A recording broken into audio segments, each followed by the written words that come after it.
नमस्कार। Welcome back to Disha agriculture academy. आप सभी का दिशा एग्रीकल्चर के यूट्यूब चैनल पर बहुत बहुत स्वागत है।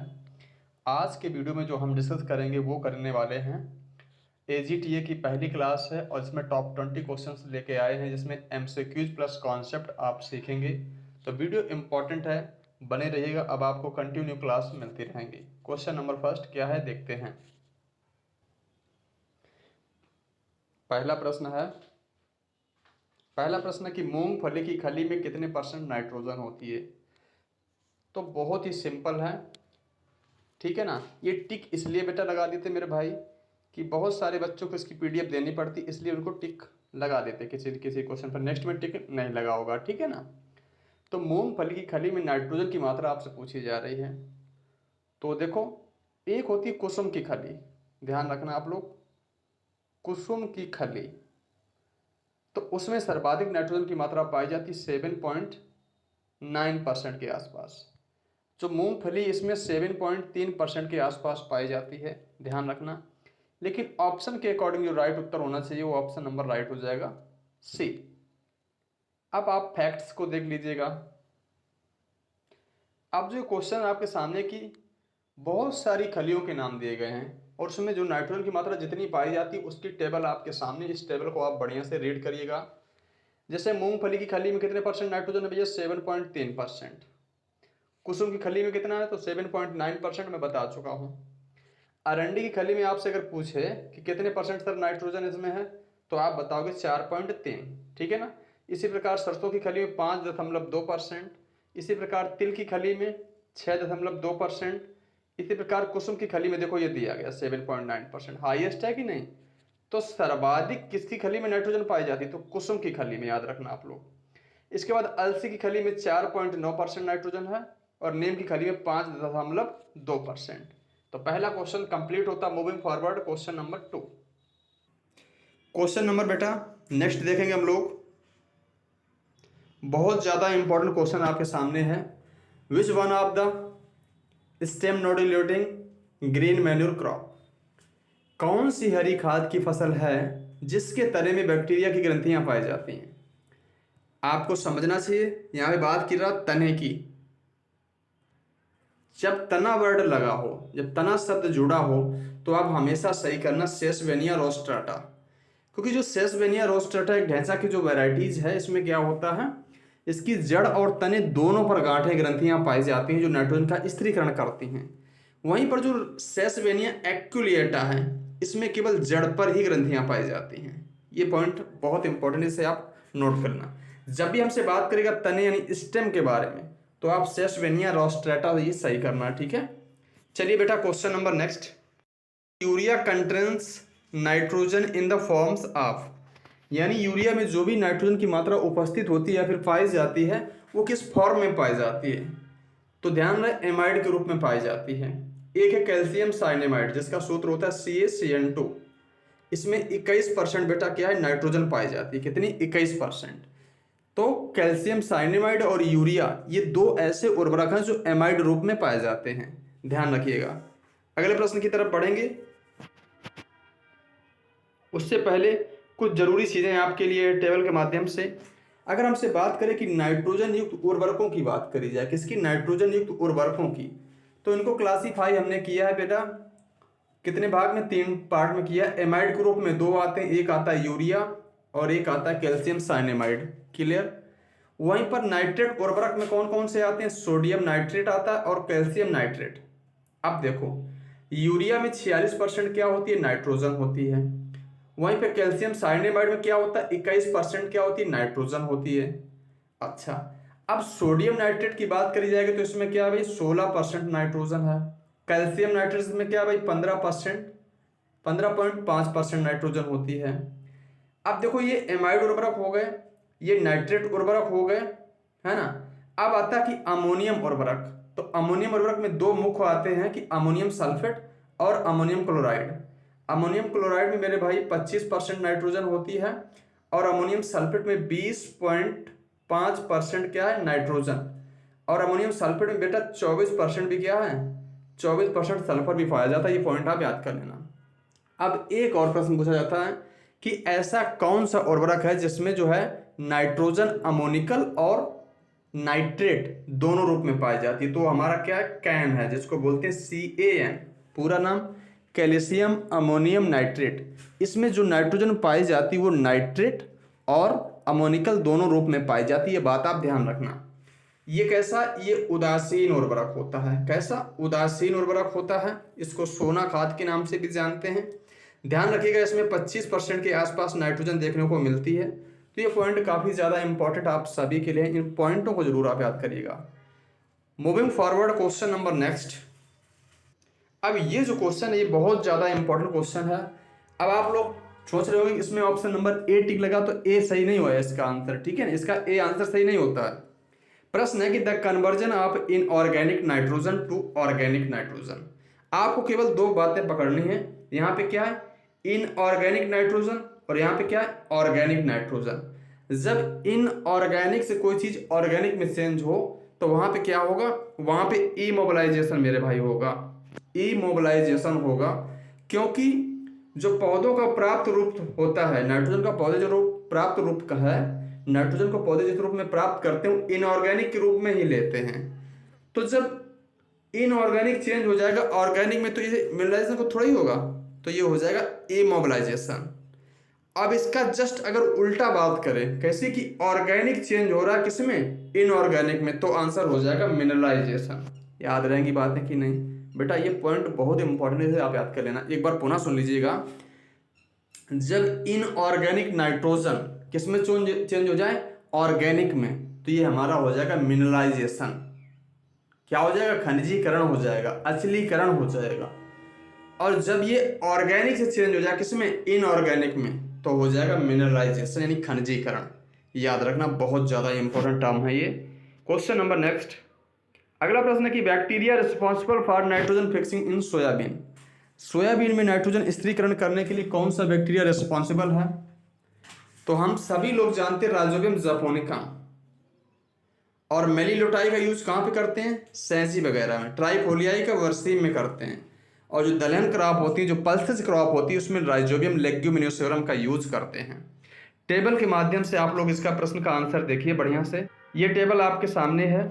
अगर हमसे बात करें कि सोयाबीन में कौन सा जीवाणु नाइट्रोजन स्थिरीकरण करता है, तो आप बताओगे राइजोबियम जापोनिका। इसी प्रकार जो रेजिका यानी लूसर्न है, क्या मैंने बोला, इसी प्रकार जो रेजिका यानी लूसर्न है या फिर स्वीट फ्लावर है, इसमें जो है मेलिलोटाई काम में लेते हैं। और वर्सीम का आप लोग जानते ही हैं। इसी प्रकार जो मटर मसूर है उसमें राइजोबियम लेग्यूमिनोसेरम का यूज करते हैं, ध्यान रखिएगा। Question number next. अगला प्रश्न बहुत ज्यादा इंपॉर्टेंट है। Among the following which organic manure has the narrowest CN ratio. निम्नलिखित में से कार्बनिक खादों में किसका जो है CN अनुपात न्यूनतम है, आपको बताना। बहुत अच्छा प्रश्न है। बायोगैस स्लरी का, FYM कंपोस्ट, या फिर ग्राउंडनट केक का। तो मेरे भाई बहुत बेहतरीन क्वेश्चन है, बहुत ही ज़्यादा। CN रेशियो की हमसे बात करी गई है, CN रेशियो की। तो सर्वाधिक CN रेशियो सबसे कम किसका होगा, आप लोग देखिए टेबल, पहले देखो बढ़िया से।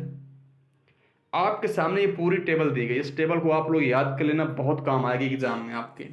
अगर हमसे पूछे कि FYM यानी फार्म यार्ड मैन्योर का CN रेशियो कितना है, तो 20 से 30 अनुपात 1। क्लियर। इतना ही होता है कंपोस्ट का, और इतना ही होता है लेग्यूमिनस का। बहुत ज्यादा इंपॉर्टेंट है। यानी मैं कह सकता हूं कि FYM कंपोस्ट और लेग्यूम्स, FYM कंपोस्ट और लेग्यूम्स, इन तीनों में जो CN का अनुपात होता है वो 20 से 30 अनुपात 1 होता है। ठीक है, याद रहेगी बात कि नहीं। कौन कौन से, FYM कंपोस्ट और लेग्यूम्स। बायोगैस स्लरी का देखो दिया गया 20 से 25 अनुपात 1 है, इंपॉर्टेंट इतना नहीं है। माइक्रो ऑर्गेनिज्म का बेसिकली 4 से 30 अनुपात 1 दिया गया है, लेकिन 4 से 9 अनुपात 1 तक ही होता है इसका, ये आप ध्यान रखना। इसी प्रकार जो ह्यूमस का कितना होगा, CN 10 अनुपात 1, और नॉर्मल सॉइल का 12 अनुपात 1 होगा। ठीक है ना।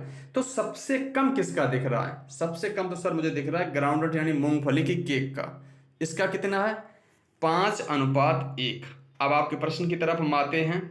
अब देखो प्रश्न का आंसर क्या हो जाएगा, अपने आप ही हो जाएगा आंसर मूंगफली की खाली। क्योंकि इसका तो सर 5:1 है ना। और बायोगैस स्लरी का मैंने कितना बताया, 20 से 25:1। वहीं पर FYM का कितना था, 20 से 30:1। कंपोस्ट का भी यही था, 20 से 30:1। कंपोस्ट का भी क्या था, 20 से 30:1। तो मूंगफली की खली यहाँ पे राइट आंसर होगा, क्योंकि इसी का सीजन रेशियो सबसे कम है। क्लियर। चलिए क्वेश्चन नंबर नेक्स्ट। अगला क्वेश्चन भी काफी ज्यादा इंपॉर्टेंट है कि मृदा में किस तत्व की मात्रा सबसे अधिक देखने को पाई जाती है। तो ऑक्सीजन की मात्रा 45% तक होती है और सिलिकॉन की मात्रा मेरे भैया 27% के आसपास होती है। तो राइट आंसर हो जाएगा option number B. Question number next. अगला प्रश्न कि लौह तत्व किस एंजाइम का मुख्य घटक है। जो आयरन है, जो लोहा है, ये किस एंजाइम्स का मुख्य घटक होता है, चीफ मिनरल किसका ये होगा। तो नाइट्रोजिनेज की हम बात करें, हम नाइट्रेट रिडक्टेज की बात करें, हम नाइट्राइट रिडक्टेज की बात करें, चाहे नाइट्रेट रिडक्टेज की बात करें, चाहे नाइट्राइट रिडक्टेज की बात करें, चाहे नाइट्रोजिनेज की बात करें, इन सभी में जो फंक्शनिंग एलिमेंट है, जो कार्य करने वाला तत्व है, वो कौन सा है, वो लोहा यानी आयरन है बच्चों। ठीक है मेरे भाई। चलिए भाई क्वेश्चन नंबर नेक्स्ट देखेंगे। अगेन वही क्वेश्चन रिपीट है। अगला प्रश्न बहुत ज्यादा इंपॉर्टेंट है कि मृदा रंग के निर्धारण में क्रोमा का काम क्या है। तो क्रोमा मेरे भैया रंग की शुद्धता और सांद्रता को दर्शाता है। जो सॉइल कलर जो चार्ट होता है उसमें जो क्रोमा होता है उसका काम क्या होता है, तो जो कलर होता है उसकी प्योरिटी और उसके कंसंट्रेशन को दर्शाता है, यानी ऑप्शन नंबर राइट हो जाएगा सी। चलिए क्वेश्चन नंबर नेक्स्ट। कपास में क्रिंकल लीफ जो विकार है, जो डिसऑर्डर है, वो किस तत्व की कमी के कारण देखने को पाया जाता है।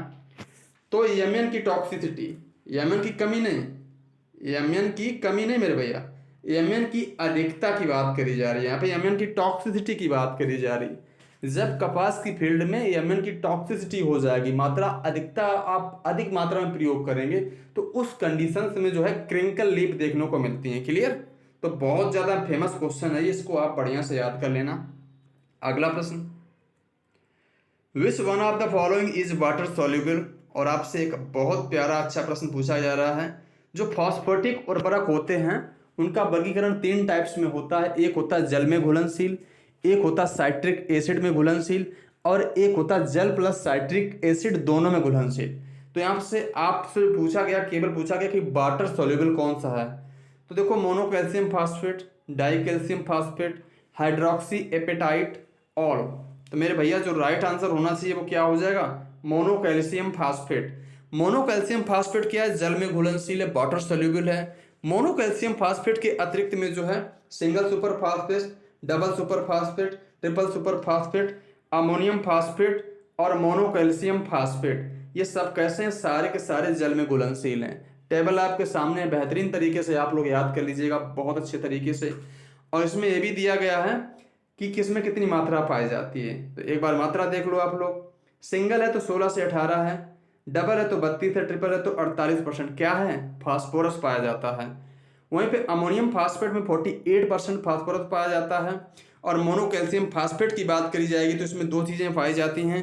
फास्फोरस हमारा कितना 21% है, कैल्शियम 15.7% है। दोनों बातें इंपॉर्टेंट हैं, ध्यान रखिएगा। भारत में सबसे पहला कौन सा उर्वरक बना था, तो ये बना था sir SSP, single super phosphate. Sir कब बना था, तो मैं कहूँगा 1912 में बना था। ठीक है ना। एसएसपी में जो है फास्फोरस के अतिरिक्त 12% सल्फर भी पाया जाता है और लगभग 18.5% के आसपास में कैल्शियम भी पाया जाता है। तो ये पॉइंट आप याद कर लीजिएगा। Question number next. अगला प्रश्न बहुत ज़्यादा इंपॉर्टेंट है, यहाँ से हमेशा ये क्वेश्चन आपके एग्जाम में आता है कि जेल डाल विधि का प्रयोग किस में करते हैं। जेल डाल विधि का प्रयोग किसके निर्धारण के लिए करते हैं, तो मृदा में संपूर्ण फास्फोरस की मात्रा ज्ञात करने में, मृदा में कुल पोटास की मात्रा, मृदा में कुल नाइट्रोजन की मात्रा। तो देखो बातें आप समझ लेना, मृदा में जो कुल नाइट्रोजन की मात्रा पाई जा रही है, कि मृदा में कितनी नाइट्रोजन की मात्रा पाई जा रही है, कितने अमाउंट में नाइट्रोजन की मात्रा पाई जाती है, उसका तो निर्धारण किससे करेंगे, उसका तो निर्धारण करेंगे जेल डाल विधि से। तो मृदा में कुल नाइट्रोजन की मात्रा को किससे ज्ञात करते हैं, जेल डाल विधि से ज्ञात करते हैं। अब आपके सामने टेबल है, ये टेबल बहुत काम की है, इसको आप बढ़िया से समझ लो। देखो मृदा में कुल नाइट्रोजन की मात्रा किसके द्वारा ज्ञात करेंगे, वो तो करेंगे जेल डाल विधि के द्वारा। यहीं पे अगर आपसे पूछे कि मृदा में जो प्राप्त नाइट्रोजन, मृदा में देखो कुल मान लीजिए 100 किलोग्राम है, लेकिन यार पौधों को कितनी प्राप्त हो रही, तो प्राप्त की जब बात करेगा तो एल्केनिन पर मैग्नेट विधि, एल्केनिन का मतलब क्षारीय पर मैग्नेट विधि भी लिख के आ सकता है, ठीक है ना। तो मृदा में प्राप्त नाइट्रोजन की मात्रा किससे ज्ञात करेंगे, एल्केनिन पर मैग्नेट विधि या क्षारीय पर मैग्नेट विधि। लेकिन जब कुल नाइट्रोजन की बात करी जाएगी तो जेल्डाल विधि याद रखना। इसी प्रकार से देखो, अगर फास्फोरस अम्लीय अवस्था में पाया जाता है, किस अवस्था में, अम्लीय अवस्था में, तब कौन सी विधि उपयोग में लाते हैं, ब्रे नंबर 1 विधि। अम्लीय अवस्था की बात करेगा तो ब्रे नंबर 1 विधि। वहीं पर उदासीन और क्षारीय अवस्था की जब बात करें हमसे तो ओल्सन विधि का यूज किया जाता है। अब देखो, फ्लेम पोटोमीटर का यूज कहाँ पे करते हैं, तो पोटास और सोडियम की मात्रा को ज्ञात करने के लिए फ्लेम पोटोमीटर का यूज करते हैं। किसकी मात्रा को ज्ञात करने के लिए, पोटास और सोडियम की मात्रा को ज्ञात करने के लिए फ्लेम पोटोमीटर का यूज करते हैं। इसी प्रकार टर्बीमेट्रिक विधि से क्या ज्ञात करते हैं, तो सल्फर की मात्रा को ज्ञात करते हैं टर्बीमेट्रिक विधि से। और बर्कले विधि से क्या ज्ञात करते हैं, तो कार्बनिक पदार्थ की मात्रा। जो बर्कले विधि है, बर्कले विधि से कार्बनिक पदार्थ की मात्रा को ज्ञात करते हैं, याद रखिएगा। नेक्स्ट क्वेश्चन क्या है देखेंगे, और आज की क्लास का मेरे भाई ये लास्ट क्वेश्चन। फिर आप लोग कमेंट में यार जरूर बताना कि ये क्लास आपको कैसी लगी। इसी प्रकार की अगर आपको वीडियो चाहिए तो एक बार बस आप कमेंट कर देना, लाइक कर देना, हम समझ जाएं। कंटिन्यू आपको इसी टाइप्स के वीडियो देता रहूँगा, ठीक है ना, चैनल पर। देखो यहाँ से प्रश्न खूब आता है, पोषक तत्वों का वर्गीकरण किया गया किसके आधार पे, जो पोषक तत्व हैं उनका वर्गीकरण किया गया गतिशीलता के आधार पर, कि वो मृदा में कितने मोबाइल होते हैं, किस प्रकार से, पौधों में किस प्रकार से गति करते हैं, इस आधार पर उसका वर्गीकरण किया गया है। तो 2 टाइप्स में बांटा गया। पहला टाइप्स क्या है, पहला पादपों में गतिशीलता के आधार पर। अब जो प्लांट में देखो कुछ तत्व ऐसे होते हैं जो हाईली मोबाइल होते हैं, जिसको अधिक बोला जाता है, कुछ मध्यम होते हैं, कुछ कम होते हैं, और कुछ तो ऐसे होते हैं जो गति करते ही नहीं, यानी इमोबाइल होते हैं। तो अधिक में बने आते NPK, Mg, MO और क्लोरीन, ध्यान रखिएगा। मध्यम में जिंक आता है, और हमसे कम की बात करें तो Mn, Fe, कॉपर, सल्फर। और इन्हीं तत्वों की कमी के लक्षण कहाँ पे दिखाई देते हैं, नई पत्तियों पर। जो नई पत्तियां होती हैं उन पर इन तत्वों की कमी के लक्षण देखने को पाए जाते हैं। जो जिंक है, इसकी कमी के लक्षण नई प्लस पुरानी दोनों प्रकार की पत्तियों पर देखने को मिलते हैं। और जो ये दिए गए NPK, Mg और MO और क्लोरीन, इनके लक्षण कमी के जो हैं पुरानी पत्तियों पर या फिर निचली पत्तियों पर देखने को पाए जाते हैं। लेकिन प्रश्न अक्सर यहाँ से आता है कि कौन सा तत्व पौधों में इमोबाइल, यानी पौधों में गति करता ही नहीं है। तो कैल्शियम और बोरान, ये 2 तत्व होते हैं, कैल्शियम और बोरान। ध्यान रहे, कैल्शियम और बोरान की कमी के लक्षण कहाँ पे देखने को मिलते हैं, शीर्ष कलिका पर। जो टर्मिनल बर्ड है, जो शीर्ष कलिका है, वहां पर किन तत्वों की कमी के लक्षण देखने को पाए जाते हैं, तो फिर कैल्शियम और बोरान की। अब देखो हमने ये पढ़ लिया, अब हम पढ़ेंगे कि मृदा में कौन गतिशील है, किस प्रकार से। तो अधिक गतिशील मृदा में कौन है, नाइट्रेट है, सल्फेट है, SO4 है, बोरान है, क्लोरीन और मैग्नीज। काफ़ी ज़्यादा इंपॉर्टेंट है, ये ध्यान रखिएगा आप लोग। मृदा में गतिशीलता के आधार पर जो हाईली है वो कौन कौन से, नाइट्रेट, SO4 है ना, बोरान है, क्लोरीन और मैंगनीज। इसी प्रकार से देखो कम वाले कौन से, तो जो अमोनिकल है, NH4 है, पोटेशियम है, मैग्नीशियम है, कैल्शियम है, फेरस है, कॉपर है। और अगरसेल की बात करी जाए तो फास्फोरस और जिंक। तो ये थी एक बेहतरीन क्लास, छोटी सी। उम्मीद है वीडियो आपको जरूर पसंद आएगी। चैनल पर नए, चैनल को सब्सक्राइब करिएगा, क्योंकि डेली आपको क्लासेस मिलते रहेंगे। Thanks to all, meet you next video.